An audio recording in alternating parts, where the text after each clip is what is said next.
시청자 여러분 안녕하십니까? 유튜브는 선호하는 정보를 더 많이 보여주는 알고리즘으로 사용자가 믿고 싶은 정보만 취하는 확증 편향에 빠지게 할 수 있는데요.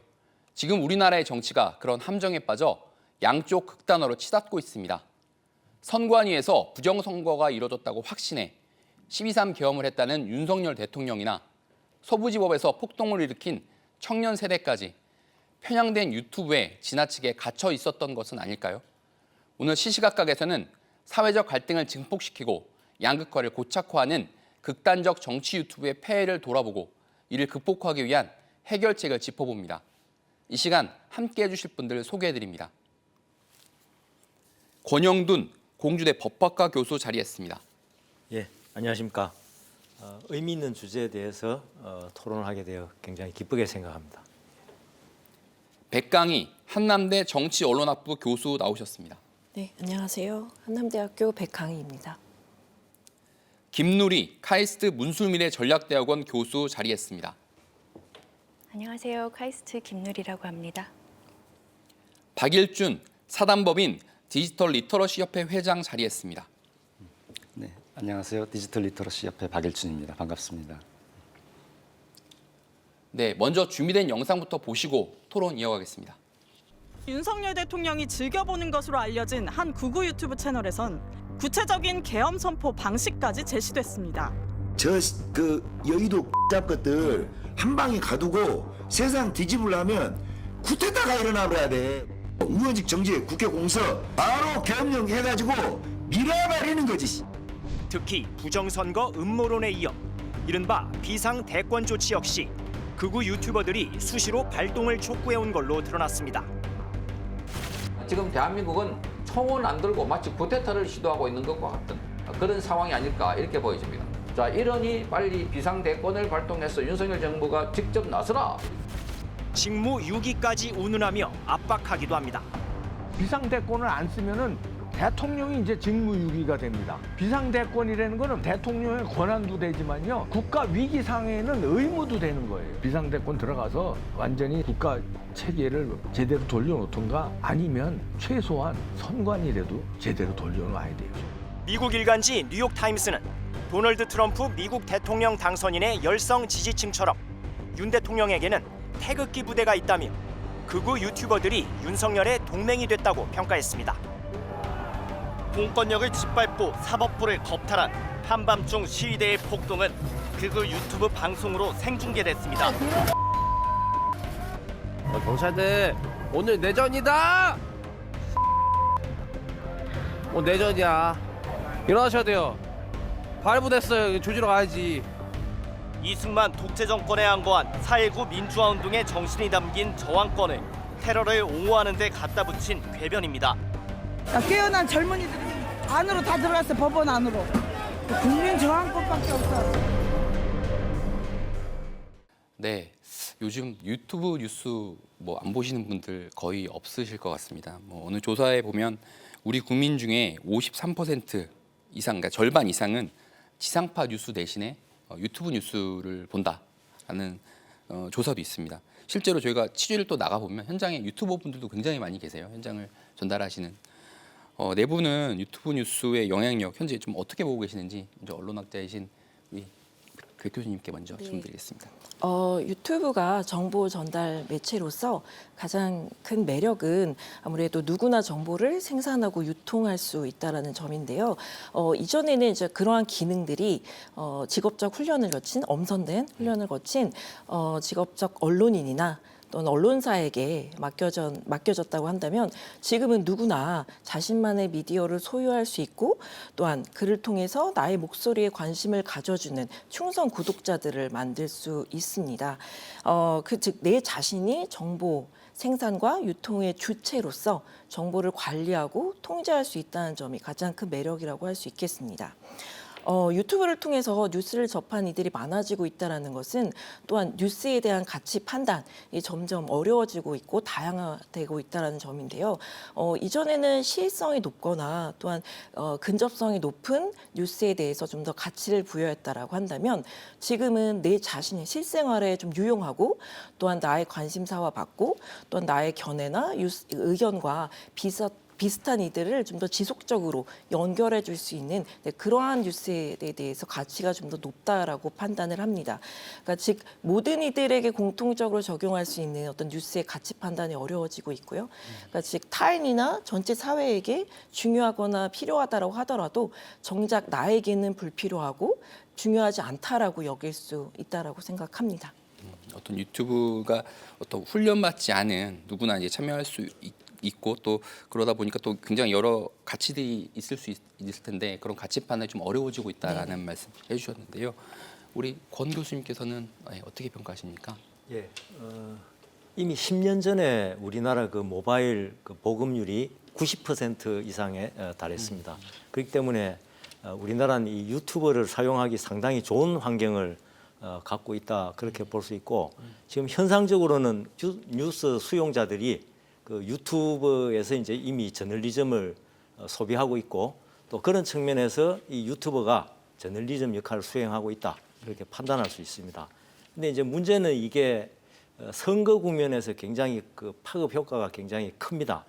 지난 총선에서도 이제 유력 정치인들이 그 고액의 출연료를 지불하면서까지 유력 정치 팬덤 유튜버 채널에 나선 바 있고 그런 의미에서 이제 현장에서는 이미 유튜버가 기성 언론을 뛰어넘었다 그렇게 볼 수가 있습니다. 근데 이제 문제는 이게 스스로 기자라고 하고 또 저널리즘이라고 하면서도 과연 이들이 언론이라고 생각하고 행동하는가? 이게 이제 문제가 되는데 기성 언론은 저널리즘 원칙을 준수하거나 상당히 노력합니다. 근데 이제 유튜버는 생리상 이 조회수와 수익 창출에 집중하고 있기 때문에 여전히 저널리즘 정신은 미성숙한 상태에 있다 그렇게 볼 수 있습니다. 네, 교수님께서 어떤 유튜브가 지금 활성화되고 있는 어떤 인프라적인 모바일 그런 보급률이 높은 부분을 짚어주시면서 지금 전반적인 유튜브의 어떤 문제점까지도 좀 짚어주신 것 같습니다. 우리 김누리 교수님께서는 어떻게 보십니까?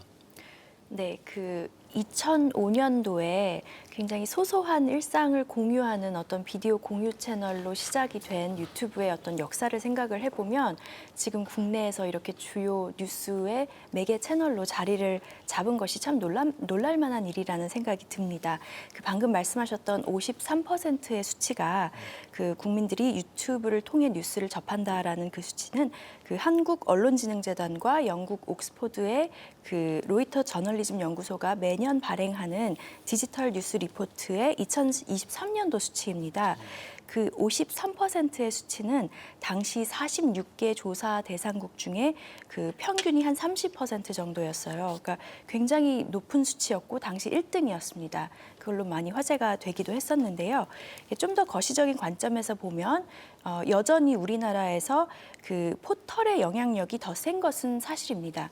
그래서 그 같은 리포트상의 수치들을 보면 66%의 국민들이 포털을 통해 뉴스를 접한다라고 말을 하고 있고 그 유튜브를 통한 뉴스의 접근보다는 살짝 높은 수치지요. 하지만 그 추세가 중요할 것 같습니다. 포털을 통한 뉴스의 소비는 감소세를 보이고 있는 반면 유튜브를 통한 뉴스 소비는 가파른 증가세를 보이고 있습니다. 그리고 이제 실제로 저희가 생각을 해봐도 그 계엄이 있었던 당일날 여러분들은 어떠셨는지 모르겠지만 그 어떤 채널을 통해서 접속을 했는지를 생각해 보시면 뭐 여러 속보나 알람을 통해 이제 주의가 환기된 직후에는 많은 분들이 유튜브에 접속을 해서 동시 접속자 수가 굉장히 늘어나고 했다는 이야기를 들었습니다. 그래서 이제 이러한 점들을 생각을 해보면 유튜브의 영향력을 무시할 수가 없다. 바야흐로 유튜브의 시대다라고 말씀드릴 수 있을 것 같습니다. 유튜브가 어떻게 보면 그 포털 기존에 굉장히 거대하게 자리를 잡고 있던 포털과 아직 수치면에서는 압도하지 못했지만 어떤 추세적인 면에서 굉장히 증가하고 있다라는 말씀을 해주셨고요. 우리 박일준 회장님께서는 유튜브 뉴스가 이미 영향력이 커지고 있다는 사실에 대해서는 모든 분들이 체감을 하실 것 같아요. 세 분께서 이미 좋은 말씀을 많이 해주셔서 저는 조금 약간 다른 관점의 이야기를 하나 좀 드리고 싶은데요. 사실 그 유튜브 뉴스의 영향력을 어떻게 볼 거냐면서 저희가 좀 약간 두 개로 나눠 볼 필요가 있는 것 같아요. 과거에는 전통적인 미디어라고 하면 소위 신문이나 방송사에서 이제 유통망으로서의 유통 미디어로서의 기능을 하나 했죠. 또 하나는 직접 콘텐츠 정보를 생산하는 화자 주체로서의 역할, 두 가지 역할을 했었죠. 예를 들면 기업이나 기관이 보도자료를 내면 그것들에 대해서 내부에서 보고 판단해서 내보낼 것과 아닌 것들을 이제 한 게이트키핑, 문지기 역할을 했던 그 유통의 역할이 있고 화자 주체로서의 역할이 있는데 소위 미디어 플랫폼 시대가 되면서 유튜브와 같은 이런 미디어들은 저희가 좀 혼란스러울 수 있는데 사실 화자 주체로서 정보 콘텐츠를 생산하진 않거든요. 그러니까 유통망 미디어로서의 역할만 하는 거죠. 실제로 영향력이 있는 것은 물론 유튜브라는 미디어가 기존의 다른 전통 미디어보다 영향력이 있는 것은 사실이지만 실질적으로 영향이 있는 것은 유튜브 내에서 채널을 운영하는 창작자나 그 채널 운영자들, 그 정보 콘텐츠가 사실 기존의 미디어들처럼 화자 주체로서 정보를 생산하는 영향력을 갖고 있는 거죠. 이게 두 가지를 분리해서 봐야지만 어떤 영향력이 어디서 나오는지를 봐야지만 실제로 저희가 나중에 규제라든가 대처라든가 이런 부분에서 바른 판단을 할 수 있기 때문에 두 가지를 좀 분리해서 보는 접근이 필요할 것 같아요. 이른바 유튜버들, 그러니까 유튜브를 활용해서 어떤 개인 방송을 하면서 거기서 콘텐츠를 생산해서 유통시키는 어떤 그런 유튜버들에 대해서 이제 말씀을 해주신 것 같고요. 그런데 이제 아까 우리 백 교수님께서 말씀해 주셨지만 누구나 정보를 다루고 정보를 또 유통하는 세상입니다. 반대로 얘기하면 거짓된 정보나 잘못된 정보를 유통시킬 수도 있다라는 말도 되는 것 같아요. 그러니까 이른바 말하는 페이크 뉴스, 가짜 뉴스, 거짓 뉴스 이런 것들이 굉장히 유튜브 또 SNS 이런 뉴스를 통해서 많이 범람하고 있다라고 할 정도로 하고 있지 않습니까? 얼마나 좀 심각한 건지 좀 말씀해 주실까요? 네, 그 말씀하신 바와 같이 또한 저희가 관찰한 바와 같이 특정 어떤 정치적 이념적 성향이 강한 그런 채널을 운영하는 어떤 사업자 또한 개인 운영자를 통해서 그런 가짜 뉴스 또한 허위 조작 정보에 대한 유통과 그런 것이 확산되고 있는데요. 당연히 큰 문제고요. 그러나 이제 또 한편으로 생각해 보면 유튜브를 통해서 저희가 관찰하는 정치 양극화의 문제, 또 어떤 특정한 계급의 그룹에 대한 정서적 반감 이런 부분들이 사실 유튜브 자체만의 문제는 아닐 수도 있거든요. 실제 이제 유튜브라는 플랫폼이 정치적 양극화를 강화시키냐, 또한 정서적 반감을 악화시키냐 이런 부분에 대해서 연구도 좀 서로 다른 연구를 보여주고 있습니다. 유튜브 플랫폼이 정치적 양극화를 악화시킨다라는 연구도 있는 반면에 그러한 현상들은 또한 확증 편향적인 뉴스 이용 행태는 이념적으로 극단화된 이들에게 조금 더 강하게 나타난다라는 결과가 있거든요. 그래서 그런 점을 보았을 때 유튜브 자체의 문제도 있겠지만 그것을 넘어서 그것을 활용하는 이들에게 또한 어떤 책임을 물어야 될 필요성이 있다라고 생각을 합니다. 또한 저는 이제 유튜브의 사회적 파급력, 영향력과 함께 좀 생각해볼 문제는 기성 언론, 기존 언론에 대한 어떤 얘기인데요. 기존 언론이 유튜브 상의 어떤 확인되지 않은 정보를 그대로 전달하거나 또한 어떤 그 정치인의 허위적인 발언 이런 부분들을 그대로 이제 실어 나르면서 그것을 이제 소비하는 이용자들의 어떤 뉴스 소비 행위에도 좀 큰 영향을 미친다라고 생각을 하거든요. 실제 한국언론진흥재단의 조사 보고서에 따르면 허위 조작 정보를 유통하는 데 있어서 유튜브도 문제이지만 그러나 그에 대해서 가장 큰 책임을 갖고 있는 것은 기존의 언론이다. 이런 이제 지적이 있습니다. 그래서 그런 부분들을 통해서 유튜브뿐만 아니라 기성 언론들이 또한 어떤 역할을 해야 되는지도 한번 생각해 볼 수 있는 기회가 됐으면 좋겠습니다. 사실 유튜브가 이렇게 많이 사람들이 관심 갖고 보는 것은 기성 언론에 대한 실망감 내지는 어떤 갈등이 있었기 때문에 결핍이 있었기 때문에 많이 성장을 한 것이라고 보이거든요. 그런 말씀을 좀 지적해 주신 것 같고요. 우리 김누리 교수님께서는 어떠세요? 이 거짓 뉴스, 가짜 뉴스 이런 게 부작용이 굉장히 심각한데 어떻게 보십니까? 이런 부분에 대해서.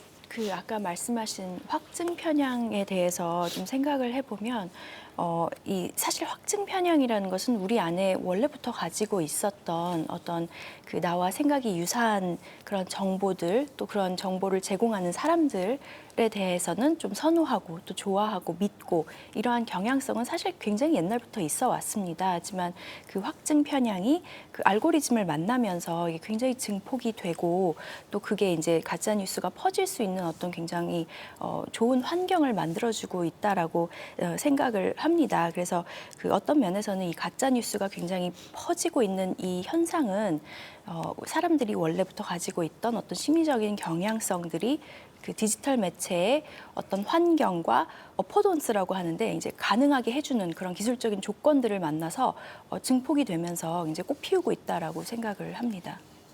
그러니까 이제 확증, 자기가 갖고 있는 확증이 있는데 거기에만 너무 편향되다 보니까 이거에 반대되는 증거가 나타나도 이걸 배척해 버리고 내 확증에 맞는 정보만 취합해서 이게 점점 좀 굳어지는 거잖아요. 그러니까 그런 현상들이 어떤 알고리즘, 말씀해 주신 알고리즘과 만나서 더 강화되고 있는 현상이다라는 지적을 해주셨고요. 그런데 이제 이게 일반적으로 좀 얘기를 좀 넓혀보면 정보를 다양한 정보, 온라인 정보가 있는데 이게 어떤 것이 옳은 것인지, 어떤 것이 그른 것인지, 어떤 것이 유익한 것인지, 해야 하는 것인지를 선별하는 작업 굉장히 중요한 거 아니겠습니까? 이거를 디지털 리터러시라고 하는 거지요. 이런 것들도 교육 현장에서도 이런 어려움이 많다. 어떤 것이 옳은 것인지, 그러니까 선별의 어려움이 많다. 이런 말씀이 많다면서요? 어떻습니까? 이 정보의 홍수 시대잖아요. 그야말로 너무 많기 때문에 저희가 선별해야 되는 것이 크게 두 가지로 볼 수 있을 것 같아요. 일단은 나한테 유용한 정보, 내가 잘 쓸 수 있는 좋은 정보를 잘 찾는 것, 그걸 선별하는 게 이제 첫 번째 필요한 능력이라면 요즘 정치 문제가 되면서 특히 문제로 떠오르고 있는 허위 정보 문제인 거죠. 내가 접하는 정보의 사실 여부를 판단하는 그걸 이제 식별해내고 선별하는 이 두 가지의 이제 선별하는 역량이 필요한데요. 과거에 비해서 점점 어려워지고 있죠. 그 이유는 두 가지인데 기술의 발전과 이 정보의 형식이 다양해지기 때문입니다. 이 딥페이크라는 기술은 사실 최근에 등장한 기술인데 과거에는 사실 전통적인 미디어를 통해서 우리가 글을 위주로 정보를 접했잖아요. 그럼 글 위주의 정보에서만 이제 허위 정보라든가 유용한 정보를 사실 선별하면 됐었는데 이제는 딥페이크와 같은 기술이 들어오면서 그 기술 자체의 특성을 이해하고 기술 자체를 이해하지 못하면은 허위 정보나 유용한 정보를 찾기가 힘들겠죠. 또 한 가지는 미디어가 다변화되면서 정보의 형태도 다양해졌죠. 글 위주에서 뭐 카드 뉴스라든가 이미지라든가 영상이라든가 다양한 형태의 정보 콘텐츠가 존재하기 때문에 그런 형식에 따라서 특성을 이해하지 못하면 그런 허위 정보라든가 유용한 정보를 사실 식별해내는 것이 또 어려운 거죠. 그러니까 그런 다양한 미디어의 형식이라든가 콘텐츠의 형식이라든가 기술들, 빠르게 발전하는 기술들을 모두 이해하지 못하면 사실 그런 것들 선별하는 것들이 점점 힘들어지는 거죠. 그래서 과거에 저희가 미디어 리터러시를 굉장히 강조하고 교육을 했었는데 최근에 디지털 미디어 리터러시라든가 디지털 리터러시가 더 중요해지고 있는 이유가 미디어만 알아서는 안 되고 단순히 텍스트 위주의 정보만 알아서는 안 되고 다양한 형식과 기술의 발전을 이해해야 되기 때문에 디지털 리터러시 교육이 중요해지고 또 창작 윤리라든가 디지털 시민성이라든가 이런 공유의 책임이라든가 이런 것들에 대해서 지금 논의가 되고 있는 것 같습니다. 그래서 그 어떤 유튜브라는 새로운 디지털 이 미디어에 대한 이해를 좀 더 높이는 것이 리터러시를 좀 높일 수 있는 그런 또 방안이 될 수 있을 것 같아서 이런 토론이 좀 필요할 것 같다는 좀 더 생각이 좀 드는데요. 다시 윤석열 대통령 얘기로 좀 돌아와서 아까 저희 뭐 사진 영상도 좀 보여드렸지만 어떤 극우 성향에 보이는 아까 이제 유튜브가 아닌 유튜버들 일부 영향력이 굉장히 큰 유튜버들이 굉장히 그 계엄 이전부터 굉장히 이런 것이 필요하다, 비상대권이 필요하다, 뭐 이런 얘기를 계속 해왔었거든요. 그래서 그런 게 혹시 영향을 받은 것이 아닌가라는 의심을 강하게 할 수 있을 것 같은데 이것이 아까 우리 김윤익 교수님 말씀해 주셨던 그런 컨퍼메이션 바이어스, 그러니까 확증 편향과 함께 어떤 그런 유튜브의 알고리즘이 만들어내주는 보고 싶은 것만 보게 해주는 계속 그렇게 추천해주는 그런 알고리즘이 만든 거의 문제다. 이런 것도 사회 문제가 될 수 있지 않을까라는 생각도 있는데요. 어떻게 보십니까, 우리 교수님? 네, 말씀해 주신 대로 사실 알고리즘은 굉장히 유용한 툴입니다. 정보를 효율적으로 찾아낼 수 있고 또 그에 나에게 맞는 맞춤형 정보를 추천해 주기 때문에 알고리즘은 어떤 정보의 효율성 면에서 굉장히 유용한데요.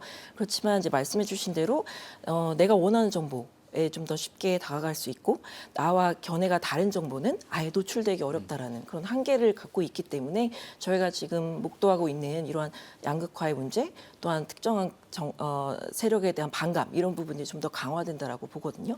한 조사에 따르면 이제 유튜브를 통해서 뉴스를 이용하는 것은 말씀해주신 대로 언론 신뢰, 기존 언론에 대한 신뢰와 깊이 연관되어 있다고 보는데요.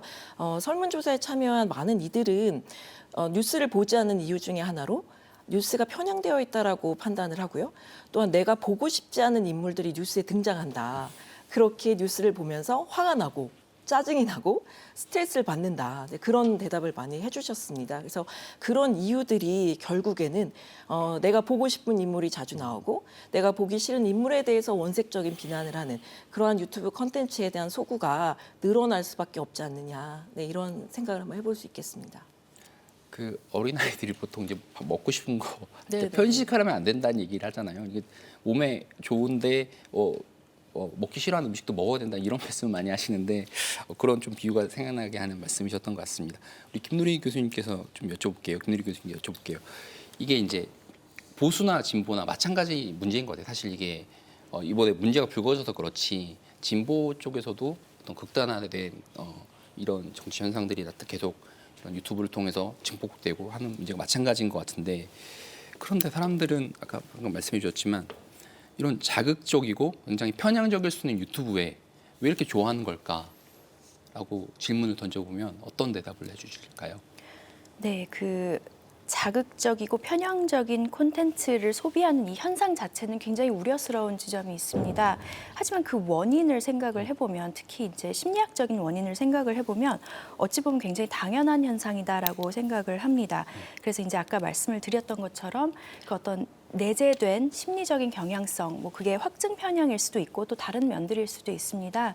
그래서 이제 원래부터 사람들이 갖고 있던 어떠한 편향성, 경향성 이런 것들이 이 매체의 특히 알고리즘의 특성을 만나서 꽃을 피우고 있는 그런 형국인데요. 그 아까 말씀하셨던 그 아이들에게 채소를 먹여야 된다 이 말을 그 필터 버블이라는 개념을 창시한 그 학자가 있습니다. 그 학자가 이제 사람들이 점점 좋아하는 정보, 나한테 편안한 정보만 이렇게 자꾸 이렇게 추천을 받고 또 선택을 하다 보면 어느 순간 나는 어떤 버블에 갇히게 된다 이런 이야기를 하면서 든 비유가 바로 그 채소에 관한 이야기입니다. 그러면서 이것을 인포메이션 채소들, 정보적인 채소와 같은 정보들, 내가 별로 먹고 싶진 않은데 몸에 좋은, 다양성을 위해서 좋은 그런 것들이 점점 걸러지고 결국 나는 어떠한 버블에 갇힌다라는 개념을 이야기를 했었습니다. 이 과정 속에서 알고리즘의 역할이 중요하다는 그 백강희 교수님 말씀에 굉장히 동의를 하고요. 실제로 유튜브의 이제 임원 중 하나인 닐 모한이라는 분의 인터뷰를 보면 지금 현재 우리가 시청하고 있는 유튜브 상의 콘텐츠들 한 70% 정도는 추천받아서 그 유튜브의 알고리즘에 의해서 추천받아서 만들어진 콘텐츠라는 이야기를 들었습니다. 굉장히 좀 충격적인 숫자라는 생각이 들고요. 또 아까 말씀해 주신 왜 이렇게 되는가에 또 한 가지 그 원인을 한번 추적을 해보자면 저는 정치 심리나 이런 쪽을 전공한 사람으로서 사회 정체성 이론이라는 이론이 있습니다. 이건 결국 나의 정체성을 그 사회 속의 나 속에서 찾는다는 그런 이론인데요. 그 사회 속의 나라 함은 내가 어떤 집단의 사람이고 어떠한 뭐 군집에 속해 있고 이러한 부분입니다. 그래서 나는 여성으로서의 정체성을 가질 수도 있고 뭐 교수로서의 정체성을 가질 수도 있고 진보 혹은 중도 혹은 보수 혹은 어떤 정당의 지지자 이러한 정체성을 가질 수 있는데 이러한 정체성을 찾는 과정이 이제 온라인상에서는 굉장히 증폭이 되고 또 그러한 부분들에 이제 초점을 맞추게 되는 경향이 있다라는 연구가 있습니다. 그리고 또한 이런 집단에 속해 있을 때 굉장히 따뜻합니다. 굉장히 재밌습니다. 특히 이제 유튜브가 가능하게 해주는 어떤 댓글이나 채팅이나 뭐 후원이나 이러한 양식들이 굉장히 상호작용적이고 유대감과 소속감을 느끼게 해주는 면이 있어서 굉장히 이제 그들끼리는 이제 즐거운 면이 있기 때문에 그러한 면도 또 중독과 이 계속적인 시청 또 계속적인 어떤 편향성을 보이게 되는 요인으로 작용할 수 있지 않나 생각합니다. 이런 어떤 자극적이고 편향적인 유튜브에 빠지게 되는 어떤 사용자들 입장에서 왜 그럴까라는 분석을 좀 해주셨는데요. 그렇다면 이런 자극적인 편향적인 동영상이나 그런 프로그램을 만드는 제작자, 그러니까 유튜버들의 입장에서 보면 이게 한마디로 좀 돈벌이가 되니까 이런 걸 좀 하지 않을까요, 교수님? 예, 그렇습니다. 이번 그 윤석열 대통령 구속에 반발한 지지자들이 서울 서부지법에 이제 난입을 하고 그 폭력을 행사했는데 이를 그 각종 음모론을 그 재생산하는 유튜브 채널이 부추겼다는 그런 중설이 있습니다. 그런데 그 유튜브 통계 사이트로 그 플레이 보도라는 데가 있는데 이게 이제 폭력 난동을 전후해서 하루 동안에 이 슈퍼챗 수익 상위 10개 중에 8곳이 이제 부정선거 음모론을 재생산한 이제 유튜버라는 겁니다. 이들의 이제 슈퍼챗 차익이 2,500만 원에 이제 달하는데 그 광고 조회라든지 또 개인 계좌 후원 이런 거를 제외한 수치입니다. 그리고 이제 그 구독자 83만 명의 유튜브 채널 운영자는 이제 직접 그 난동에 참여해서 그거를 그 장면을 방송을 했어요. 근데 이제 이 사람이 하루 슈퍼챗으로 850만 원을 거둬들인 그 기록이 있습니다. 그래서 문제는 이제 이 정치권과 유튜버가 사람들을 한쪽으로 끌고 가면서 이 유튜버를 위험한 도구로 이제 만들고 있고 이 극단적 주장을 하면 할수록 수익 사업이 되면서 이 더욱더 이런 부분들이 정복되는 경향이 있는데 문제는 이제 이 뾰족한 대책이 없다라는데 이 그 상당한 심각성이 있다고 볼 수 있습니다. 그런데 이제 지금까지 어떤 그런 문제들이 앞으로 더 심화될 거라는 지금 지적이 나올 수밖에 없는 것이 현재 윤석열 대통령이 탄핵 심판과 형사 재판이 함께 이루어지고 있고 또 앞으로 조기 대선 전국이 유력해 보입니다. 이러한 또 정치적 격동기에 유튜브를 통해서 또 정치 양극화가 심각해질 수밖에 없을 것으로 보이는데 우리 패널 분들께서는 어떻게 전망하시는지 우리 회장님께서 먼저. 사실 이 양극화는 정치만의 문제는 아닌 것 같아요. 지금 전 세계적으로 사회, 기술, 경제, 문화 모든 분야에서의 양극화가 벌어지거든요. 뭐 다양한 원인이 있겠습니다만 제가 보는 관점에서 가장 중요한 원인 중 하나는 이 정보가 과부하된 이 사회를 살아가면서 그걸 어떻게 감당해야 될지를 우리 인류가, 대한민국 국민들, 우리 사회가 잘 모르는 것 같아요. 사실 예전에는 몰랐던 사실들을 우리가 접하는 게 굉장히 많잖아요. 대통령과 택시기사가 같은 수준의 정보를 공유를 하고 때로는 택시기사가 대통령이 모르는 정보를 알고 있기도 하고 일본 사람들이 우리에 대해서 어떻게 생각하는지, 중국 사람들이 우리에 대해 무슨 요구를 하는지 이거 다 알게 되기 때문에 과거에는 안 했던 갈등과 그런 부정적인 인식들이 막 생기는 거죠. 그러니까 마치 어린아이, 아직 준비되지 않은 아이에게 정보라고 한 권력을 쥐어줬을 때 이걸 어떻게 감당해야 될지를 모르는 그런 형국인 것 같아요. 저는 이게 과도기의 문제고 결국에는 시간이 지나면 모든 인류와 대한민국 국민들의 어떤 정보를 다루는 역량 자체가 늘어나서 극복이 될 거다라고 보는데 아직은 과도기에 있고 우리가 배워야 되는 시기인 거죠. 정치 양극화도 저는 마찬가지라고 보거든요. 정치 부분에서 제일 중요한 게 이제 표현의 자유, 국민들의 참여인데 그 선상에서 정보들을 이제 지나치게 허위 정보를 섞어서 다루고 또 그런 게 이제 나와 다른 생각이 있을 때 그런 것들을 듣고 공감해주고 일단 동의할 수 없지만 듣기라도 하는 이런 노력들이 있어야 되는데 아직 그렇게 지혜롭게 대처하는 걸 우리가 하지 못하는 거죠.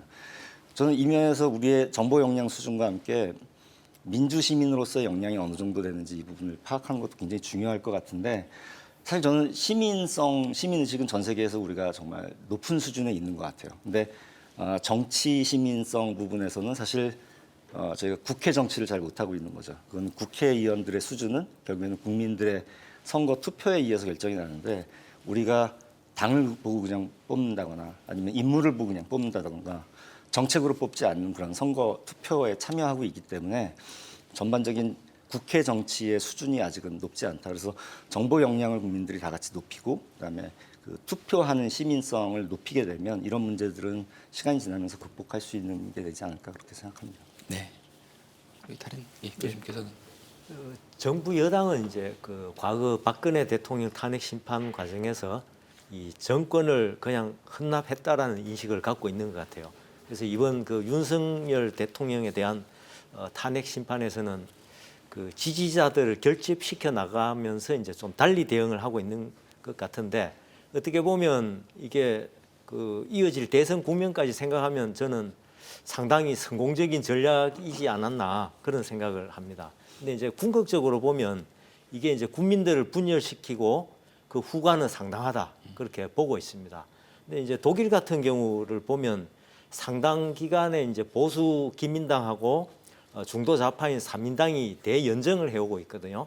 그 이유는 뭐냐면 이게 극좌하고 극우를 배제하면 이 정권을 잡을 수가 없어요. 50%가 돼야 되는데.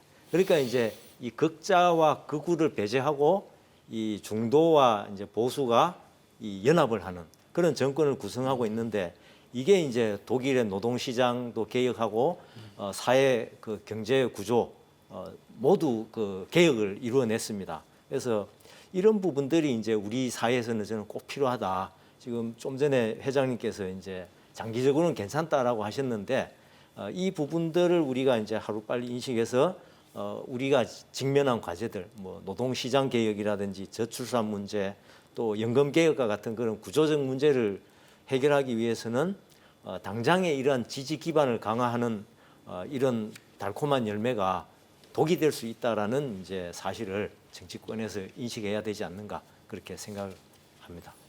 우리 교수님께서 정치권에 대한 어떤 경고를 좀 날려주셨고요. 예, 김유리 교수님. 네. 뭐 워낙에 좋은 말씀들 많이 해주셔서 제가 딱히 더 덧붙일 만한 이야기가 뭐 많지는 않을 것 같습니다. 근데 이제 말씀해 주셨던 부분들에 굉장히 공감을 합니다. 이게 전략적인 면에서 단기적인 전략으로서 성공할 수 있기 때문에 정치권에서 이러한 양극화의 그 현상을 방치하고 또 어느 정도는 그 더 이렇게 활성화시킬 수 있는 그런 모티베이션이 있다, 그런 동기를 갖고 있다 이런 면이 좀 안타깝지만 좀 보이고요. 또 물론 장기적으로는 그게 부정적인 영향을 미치는 건 맞겠죠. 지금 헌정사의 유례가 없는 그런 상황이 벌어지고 있기 때문에 그 혼란과 갈등은 사실 불가피하지 않을까 전망합니다. 네, 그런 어떤 심화될 것이다라고 공통적인 좀 말씀 견해를 보여주셨고요. 우리 교수님께서는 어떻게 전망하십니까? 사실 그 명확히 전망하기는 쉽지 않겠지만 그러나 지금의 어떤 미디어를 통한 정치 양극화, 이념의 극화의 문제는 강화될 것이고 악화될 것이라는 것은 뭐 거의 자명할 것이라고 생각을 하고요. 말씀 주신 바와 같이 어떤 유튜버 개인 자신의 어떤 견해, 또한 사실과 의견이 혼재해 있어서 무엇이 사실이고 진실인지 정보의 진위를 가려낼 수 없는 이 상황에서 어떤 특정한 집단에 소구하는 유튜브 플랫폼은 더욱더 왕성하게 매력적인 포인트로 작용할 것이고요. 그로 인해서 우리 사회 의 정치 양극화는 좀 더 심해질 것이라고 봅니다. 그러나 가장 유튜브 플랫폼의 가장 문제점 중에 하나는 기존의 언론과는 달리 어떤 공공의 선을 위해서 존재한다기보다는 어떤 개인의 사익 추구를 위해서 존재하기 때문에 그러한 어떤 목적 동기가 없어지지 않는 이상 그를 통한 유튜브를 통한 정치적 양극화는 더욱더 심해지지 않을까라고 생각해 볼 수 있겠습니다.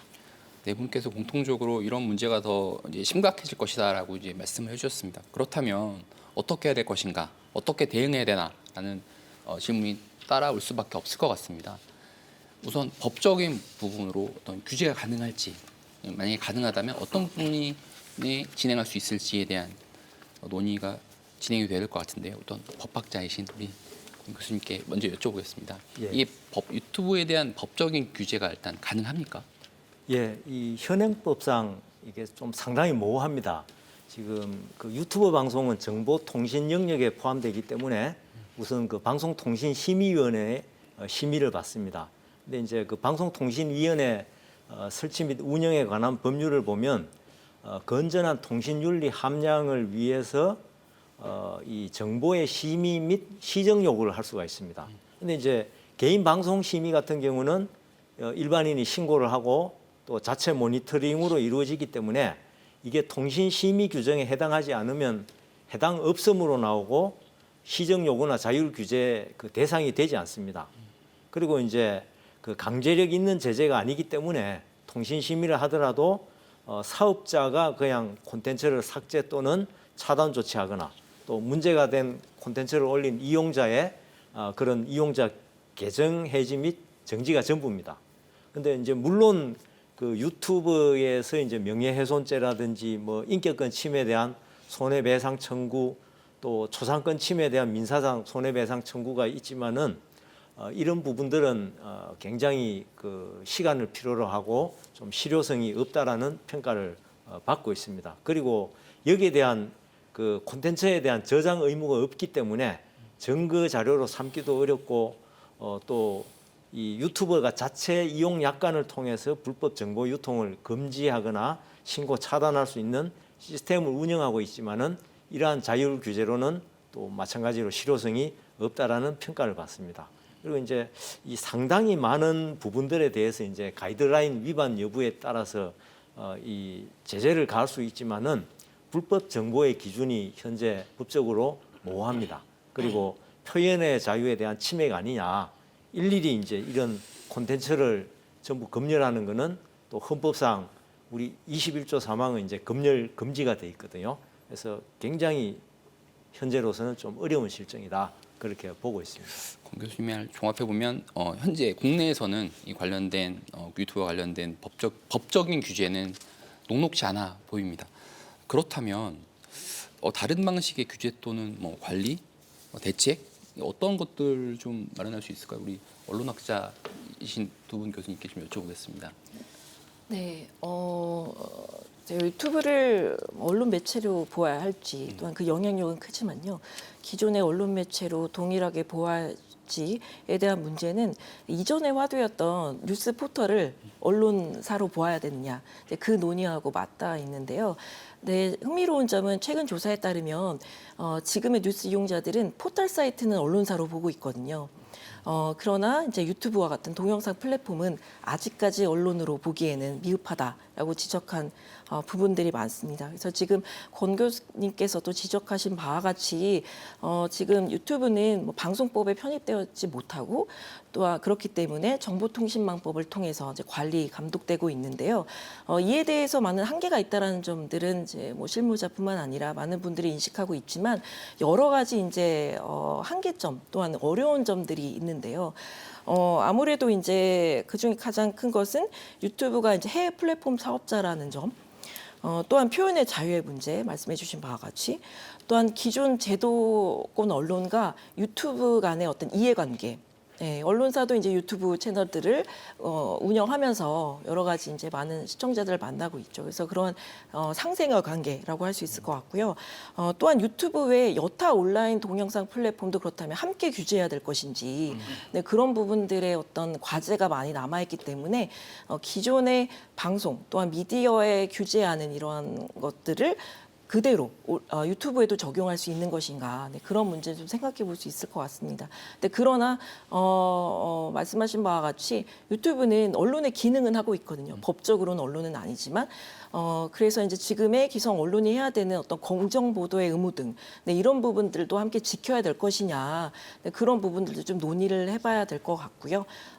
그래서 이제 방송법에 편입하느냐 또한 유튜브를 포함한 새로운 미디어법을 제정해야 되느냐 이런 논의들이 계속 지속적으로 이루어왔으나 말씀드린 대로 그러한 어떤 과제들이 산재해 있다 보니 쉽게 해결할 수 있는 문제는 아닌 것으로 보입니다.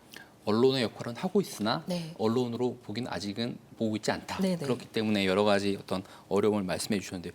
김유리 교수님, 그럼에도 불구하고 어떤 유튜브라고 갖고 있는 또 일부 유튜버들이 보여주고 있는 어떤 이런 극단적인 정치적인 양극화 현상에 대한 나타난 여러 가지 문제점에 대한 어떤 대책은 필요하지 않을까요? 어떻습니까? 네, 여러 분들이 말씀해 주신 것처럼 쉬운 문제는 굉장히 아니라고 생각을 합니다. 특히 이번에 이제 서울 서부지법에서 일어났던 폭동 사태와 같은 것들만 보더라도 굉장히 충격적인 사건이었고 우리 사회에 그동안 굉장히 많이 이제 용인되어 왔던 어떤 혐오와 폭력과 이런 것들이 이제 누적이 되면서 이런 것들이 이제 가능해진 면이 있지 않나라고 생각이 좀 되고요. 이걸 어떻게 규제할 수 있을까? 이러한 선동적인 표현, 혐오적인 표현, 뭐 폭력을 옹호하는 듯한 표현들을 하나하나 개별 콘텐츠에 어떻게 이제 규제를 가할 수 있고 또 유튜브라는 그 사기업에 어떠한 종류의 규제를 가할 수 있을지는 사실 저는 잘 모르겠습니다. 하지만 분명한 것은 지금 기존에 이미 가지고 있는 어떤 그 유튜브 내부의 가이드라인들을 굉장히 강력하게만 적용을 하더라도 약간의 정화작용은 되지 않을까라는 개인적으로는 희망 섞인 좀 생각을 해봅니다. 그 일예로 이번에 그 서부지법의 폭동 사건이 있고 나서 그 유튜브 40만 정도의 구독자를 갖고 있는 한 구구 유튜브 채널의 경우 유튜브 약관 위반으로 채널 폐쇄 조치를 당하기도 했고요. 또 이제 그보다 더 많은 한 70만 정도를 갖고 있는 다른 채널도 여러 개의 영상이 이제 삭제되는 그런 조치를 받기도 했습니다. 이러한 것들이 조금 더 체계적으로 그 유튜브 자체적으로 어떤 사회적인 책임을 통감하면서 적용이 되는 방식으로 간다면 규제가 아직은 이루어지지 않고 있는 그런 사각지대에서 어떤 조금의 해소는 되지 않을까 생각을 해봅니다. 박 회장님, 디지털 리터러시 좀 관점에서 보면 이게 어떻게 교육을 통해서 혹시 좀 개선될 수 있는 부분이 있을까라는 질문도 좀 나올 수밖에 없을 것 같습니다. 어떻습니까? 우선 교육에 앞서서 이 두 분 말씀하신 거에 약간 첨언을 하고 그 교육 부분으로 넘어가면요. 유튜브가 언론이냐 아니냐라는 거에서 제가 서두에 유튜브 뉴스의 영향력에 대해서 유튜브의 유통망으로서의 기능과 또 유튜버들이 화자로서 주체로서 정보를 생산하는 것은 분리해야 된다는 말씀을 드렸는데 이게 왜 중요하냐면 그 소위 이런 관련돼서 이제 규제하는 기관이 방송통신위원회잖아요. 방송과 통신 두 개의 키워드가 있죠. 유튜브 방송은 일단 유튜브는 통신이기 때문에 아직은 언론으로 보지 않고 그래서 이제 자율 규제에 의존할 수밖에 없어서 지금 계속해서 반복적으로 문제가 생기는데 소위 유튜브 방송은 방송이잖아요. 그렇기 때문에 이게 방송에 근거해서 해야 되는 거 아니냐라는 시각도 있는 건 거죠. 제가 아까 말씀드린 것을 두 개를 분리한다면 통신망으로서 유통망으로서의 유튜브는 그 플랫폼은 통신과 관련된 법에 준해서 유통 책임자로서의 책임을 물고 그 역할을 다하도록 해야 할 것이고 그러나 좀 제가 파격적인 제안일 수 있지만 유튜브에서 채널을 열고 방송을 하는 유튜버들은 사실 이제 언론으로 봐야 되는 것 같아요. 교육적으로 이제 넘어가서 한 사례를 말씀드리면 저희 협회에서 6년째 해오는 교육과 캠페인이 있는데 매년 초에 베스트 유튜브 채널 어워드라는 걸 10곳을 선정해서 발표를 합니다. 근데 저희가 선정하지 않아요. 그 전년도 1년 동안에 한 수천 명의 학생들을 전국에서 교육을 하고 이 학생들한테 유튜브 리터러시 교육을 한 다음에 토론 과정을 통해서 청소년들 스스로 다른 청소년들한테 추천할 만한 채널들을 뽑게 합니다. 그리고 그거를 전국 집계를 해서 최종 10개를 뽑거든요. 그 과정을 통해서 청소년들은 어떤 콘텐츠가 바른 콘텐츠고 또 소비하는 과정에서 나의 소비 행태가 그 습관이 창작자들한테 영향을 주기 때문에 건강한 생태계를 만들 수 있다는 걸 가리키는 거죠. 그리고 마지막 시상식 때는 청소년들이 직접 시상하거든요. 그러면 유튜버들이 와서 그 상을 받으면서 그동안 나름 이렇게 덜 자극적이고 공익적인 걸 생각하면서 해왔는데 이런 상을 받아서 그래도 청소년들이 인정했다라는 거에서 굉장히 감사함을 느끼고 앞으로 더 노력해야 된다, 해야 될 것 같다라는 얘기를 하는데요. 그 과정에서 저희가 적용을 하는 게 방송통신위원회에서 갖고 있는 방송심의 규정에 근거해서 그걸 토대로 전문가들의 조언을 받아서 건강한 유튜브 채널이 갖춰야 될 조건들, 심사 기준을 만들었어요. 그리고 그걸 가지고 학생들을 교육하고 그 기준에 근거해서 아이들이 선정하도록 하는 거죠. 다시 말씀드려서 저는 이제 유튜브는 유통망으로서의 이제 통신법에 그래야지만 표현의 자유 저희가 계속 강조했던 그 부분이 구현이 될 텐데 그러나 유튜브에서 방송을 하는 채널들은 이제 방송심의 규정을 적용을 하는 것들에 대해서 우리가 사회적 논의를 시작을 하고 검토를 해야 된다. 그렇지 않으면 자율적 규제에 의해서 이 문제를 해결하는 것은 이미 한계에 다다랐다. 저는 그렇게 보고 있습니다. 아까 우리 교수님께서 말씀하셨던 언론의 역할은 하고는 있지만 아직 언론을 보지 않고 있는 어떤 이런 모순된 부분에 대해서 이제 정비가 좀 필요하다 그런 말씀으로. 근데 그것을 이제 하나로 합치면 해결이 안 되죠. 분리해서 유통망과 실제 방송 콘텐츠를 만드는 정보 생산자하고 분리하게 되면 접근이 가능할 수 있다라는 거죠. 근데 이제 국내적인 논의로 좁혀보면 그렇게 좀 여러 가지 어려움이 있고 앞으로 해야 될 과제가 있지만 해외에서는 이미 좀 규제하고 있는 사례가 있지 않습니까? 예. 저는 이 대표적으로 2017년에 이 발효된 독일의 네트워크 법 집행법을 좀 예로 들고 싶습니다. 이 법은 이제 페이스북, 유튜버, 트위터, 지금 이제 X라 하는데 거기에서 이제 이루어지는 혐오 표현이라든지 거짓 정보를 억제하는데 그 입법 목적이 있습니다. 근데 이제 이 법이 발효가 될 때 독일 인터넷 산업협회는 인터넷의 자유가 이 침해된 암흑의 날이다. 그렇게 했고 또 야당 그리고 이제 심지어는 정부 내에서도 뭐 법학자들 뭐 각계에서 전부 다 그랬어요. 이 표현의 자유에 대한 침해가 명백하기 때문에 이제 위헌이다 그렇게 주장을 했습니다. 그리고 이제 당시 보면 그 국경 없는 기자회도 언론의 자유를 과도하게 침해할 수 있는 치욕스러운 법이다. 그 정도로 이 비판을 많이 했는데, 근데 이제 실제로 법이 실행된 이후에는 그러한 징후는 전혀 보이지 않고 굉장히 많은 성과를 거두고 있다라는 이제 평가를 받습니다. 이 법의 내용은 이제 좀 전에 말씀하셨듯이 이 플랫폼 서비스 사업자를 규제하는 그런 법입니다. 그래서 이의 제기 처리 의무를 부과를 하고 이제 절차에 따라서 이제 그런 규정을 준수하지 않으면 이 과태료를 상당히 이제 부과할 수 있도록 해서 성과를 많이 거두었어요. 그래서 어떻게 보면 이제 국가가 해야 할 규제를 사인하게 맡긴다는 측면에서 이제 이거는 좀 기본권 이론에 맞지 않는다라는 이제 평가를 받지만은 그 이후에 이제 독일의 영향을 받아서 이 플랫폼 서비스 사업자, 특히 이제 유튜버를 규제하는 법이 상당히 많이 제정되었고, 유럽연합 차원에서 이제 이 독일의 법을 가져다가 이제 디지털 서비스법을 제정을 했습니다. 그래서 이 법 제정으로 이제 독일에서는 중복 규정은 폐지되고 현재는 이제 벌칙 조항만 남아 있는데 유럽 전체적으로는 이제 디지털 서비스법이 적용이 되고 있습니다. 그래서 이제 저는 우리나라 같은 경우는 구글이나 이제 그 페이스북, 메타라고 하죠. 이런 세계적인 플랫폼 운영자에게 너무 좀 지나치게 관대한 그런 측면이 있습니다.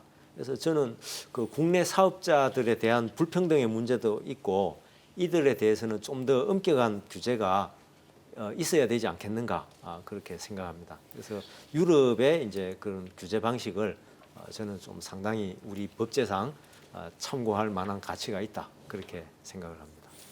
혹시 반론이 있으시면 듣고 아니시면 우리 근 교수님께서 어떤 우리와 비슷한 고민을 하고 했던 어떤 앞서 그런 고민했던 유럽에 좀 앞서가고 있는 사례를 소개해 주셨는데요.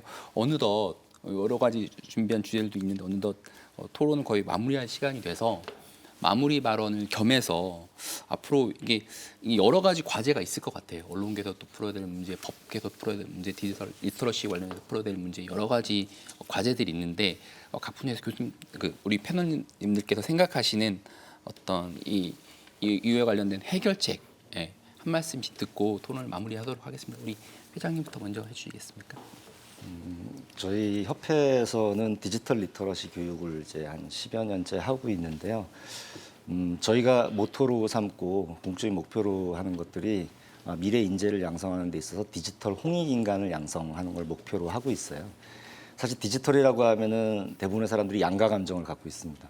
저거 기회의 땅이고 놓치면 안 되고 시대적인 대세고 이제는 저항할 수 없다, 외면할 수 없다라는 시각이 있지만 반면에 예를 들면 청소년 교육이라든가 입시라든가 이런 문제가 들어가면 이제 디지털은 공적이거든요. 무조건 멀리 해야 되고 못 쓰게 해야 되고 그래서 우리 사회 전반적으로 디지털에 대한 부정적인 인식에 의해서 금지 패러다임 같은 것들이 있습니다. 숨어서 쓰게 되고 이런 이제는 좀 시각을 바꿔서 디지털 대전환 시대에 이제는 어쩔 수 없는 상황인 것 같거든요.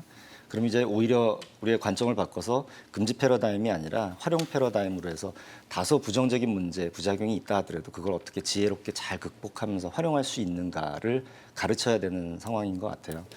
예, 우리 김누리 교수님. 네, 저는 두 가지 면을 한번 말씀을 드려보고 싶습니다.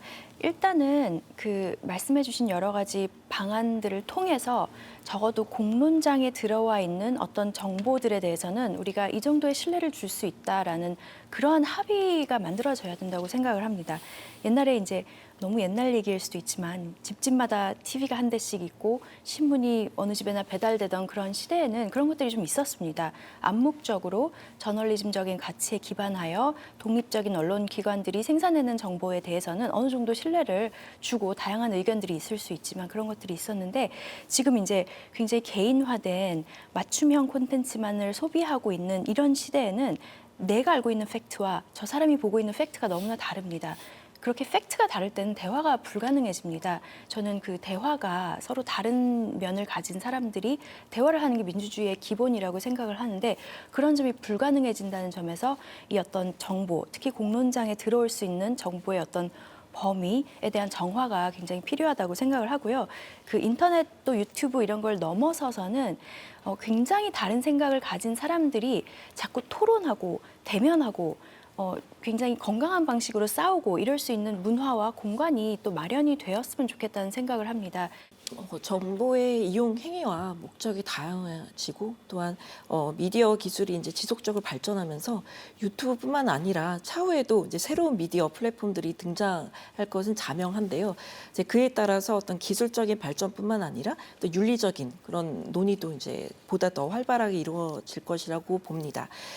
미디어의 본질적인 기능이 기본적으로 나와 타인, 사회를 연결해 시킨다는 어떤 면에서 정확하고 올바른 정보들이 교류되어야 될 것인데요.